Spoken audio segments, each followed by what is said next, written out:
इस चाणक्य के अंग में बंदी छोड़ कबीर साहब ने बताया भाई कि जो विद्वान लोग होते हैं, पंडित कोई जाति नहीं है। आज जिनको हम पंडित कहते हैं वो पंडित नहीं है।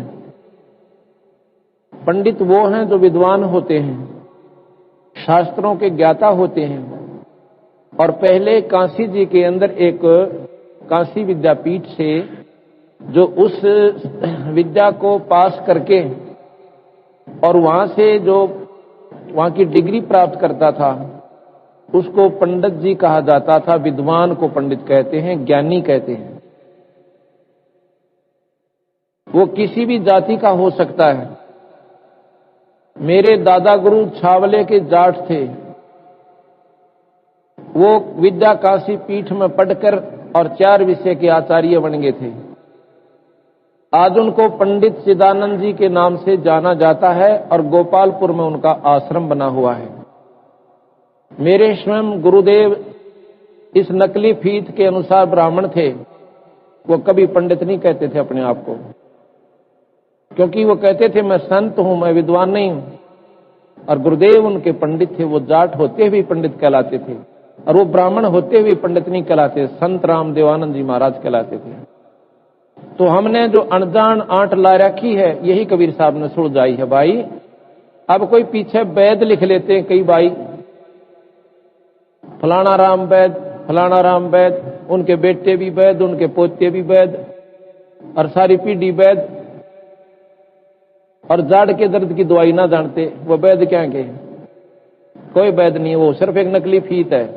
वो एक समूह का नाम वैद हो गया।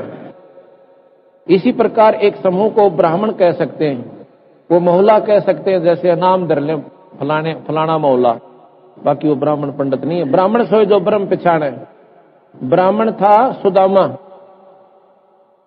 उसकी पत्नी रोली पीट ली और भूखे उसका आगे बालक सोया करते थे अन्न के अभाव से। लेकिन एक बार भी उसके मुंह से नहीं निकला कि मैं कृष्ण से मांग लाऊंगा। वो कहता था जो मांगता वो ब्राह्मण नहीं है और मेरे भाग में है वो मुझे मिलेगा, वैसे मैं नहीं मांगूंगा किसी से। मांगन से मरना भला, मत मांगो कोई भीख। मांगन से मरना भला, ये सतगुरु की सीख। मांगन मरण समान है, मत मांगो कोई भीख। और भाई मांगन तो मरना भला, यह सतगुरु की सीख। वो इस बात को पूर्ण रूप से जानते थे सुदामा जी, लेकिन वो उनकी पत्नी ना मानी, फिर भी वो उनके पास चले गए। ना मानने से, दबाव देने से 7 दिन कृष्ण जी के पास रह के आगे अपने मुंह से ये नहीं कहा कि हम भूखे सोते हैं। कृष्ण जी पूछे कि हाल है विप्र जी? अकति मौज हो रही से महाराज जी, थारे बागते ठाठ हो रहे, कोई दिक्कत नहीं है। और 7वें दिन नौका ने उठ के आ गया, उसको ब्राह्मण कहते हैं। अरे डोंगरच के अपना पेट भरने की खातिर दुनिया को गुमराह करते हैं, वो तो महाराज ने उनको साकिट कहा है, वो ब्राह्मण नहीं है। फिर क्या बताया कि चतुराई सुअ पड़ी ओहे पिंजर माही और फिर प्रमोद आन को पर आप समझे नहीं। एक समय की बात है, एक तोते को पंजरे में बंद कर रखा था, पिंजरे में, और उसको बेचने के लिए कोई जा रहा था। एक संत ने दया आगी कि ये बेचारा पक्षी, इसकी उम्र भी बहुत होती है तोते की, और सारी उम्र इस पिंजरे में बंद रहेगा, ये जंगल में घूमने वाला प्राणी। और देख अपने लालचवश 2 दाने गेरे होंगे इस पारदी ने, और उनको खाने के लिए जाल में फंस गया, लोभ में, और सारी उम्र का दुख मोल ले लिया। उसने दया आई कि इसको छुड़वा देता हूं, मोल ले लेता हूं पिंजरे को और छोड़ दूंगा, और इसको पढ़ा दूंगा कि सभी तोतों को बता देना, सभी सुओं को जाके समझा देना कि ऐसा कोई पारदी आवे, दाना डाले, उसको खाना नहीं।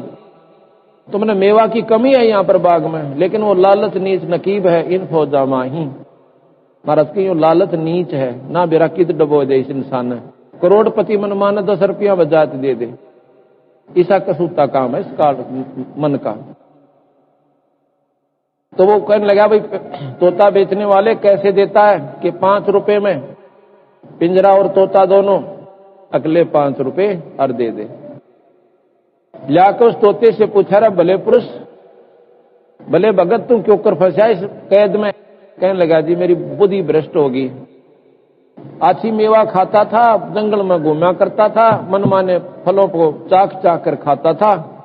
और इन्होंने एक ऐसा दाना डाला, उसको खान के लालच में मैं जाल में फंस गया। कहने लगा मैं तुझे छोड़ दूं तो आगे गलती नहीं करेगा? अगर नहीं करूं जी कती भी। और एक काम और करना, सभी को जाके समझा देना कि पारदी आवेगा, जाल बिछावेगा और दाना डालेगा, और तुम खाओगे नहीं तो फंसोगे नहीं। अगदी ठीक सा उसको खूब रटा दिया। जब तोता बढ़िया सुनाने लग गया ना बार बार इसको बोल बोल के, उस दिन उसको छोड़ दिया। वो फुर्र देसी उड़ के और बाग में आ गया। सभी पक्षी कहने लगे तू कैसे आ गया भाई बच के? कि ऐसे ऐसे गुरुदेव की मेहर हुई, उन्होंने मुझे एक मंत्र भी बताया है और आगे नहीं फंसू मैं, और तुम भी चौकस रहना। सबको वो दो हार उठा दिया कि पारदी आएगा, जाल बिछाएगा, दाना डालेगा। हम दाना नहीं खाएंगे तो जाल में नहीं फंसेंगे। सारे तोते बैठ कर सामने आरती करें, को 100 बार दरवा दे उनको, और फिर वो दिन में भी मंडे रहे, पारदी आएगा, दाना डालेगा, जाल बिछाएगा, हम नहीं खाएंगे तो जाल में नहीं फंसेंगे। एक दिन एक शिकारी जाता है तोते पकड़ने के लिए। जब उसने काना में आवाज पड़ी कि ये तोते तो आज सारे न्यू कह रहे हैं कि पारदी आवेगा, जाल बिछावेगा, और हम दाना नहीं खाओगे तो हम नहीं फंसेंगे। उन्हें सोचा ये तो किसी ने पढ़ा दिए भाई। आज तो 15 किलोमीटर पैदल चल के आया और या तो मेरी निष्फल गई यात्रा, एक भी ना फंसे। फिर उन्हें सोचा चल आया है ना, जाल तो बिछा, ये ना तो कोई और पक्षी फंसेगा, खाली तक के जाऊंगा। उसने जाल बिछा दिया दाने डालकर। अब सबसे पहले जो मेरे जैसा जो घना बोलिया करता, चौधरी पाक रहा था, उनका प्रधान हो रहा था, वो गाता यही शब्द, पारदी आवेगा, जाल बिछावेगा, दाना डालेगा, हम खाएंगे नहीं तो फंसेंगे। क्यों? सबसे पहले वो ही गया और इसी शब्द को गाता हुआ। उसकी देखा देखी वो पीछे क्यों रहे थे, वो उसके गेल वो पहुंच गए। सारे के सारे साथी सब कह रहे हैं कि पारदी आएगा, दाना डालेगा, जाल बिछाएगा, हम खाएंगे नहीं तो फंसेंगे। क्यों? शिकारी ने सोचा तो बोली बूझ रट रट रहे हैं, इनका पल्ला कुछ नहीं। उन्हें ठह डोरी खींची, सारे जाल कम है और गेर का कंधे पर चाल पड़ा। अब उसके अंदर पड़े पड़े भी यही शब्द गा रहे हैं वो, पारदी आवेगा, जाल बिछावेगा, दाना डालेगा, हम खाएंगे नहीं तो हम फंसेंगे नहीं। मूर्खन को पूछने वाला हो कि कैद में फंसे पड़े और गीत वो गाने लग रहे। इसलिए कहते हैं कि चतुराई सुअ पड़ी और ओ भी पेंजर माही, औरों को प्रबोधता पर आप समझना है। हमसे जुड़े रहने के लिए हमारे YouTube चैनल को सब्सक्राइब करें और नई वीडियो की नोटिफिकेशन के लिए बेल आइकॉन को दबाएं। अगर आप ये वीडियो Facebook पर देख रहे हैं तो लाइक जरूर करें और ज्यादा से ज्यादा शेयर करें। धन्यवाद।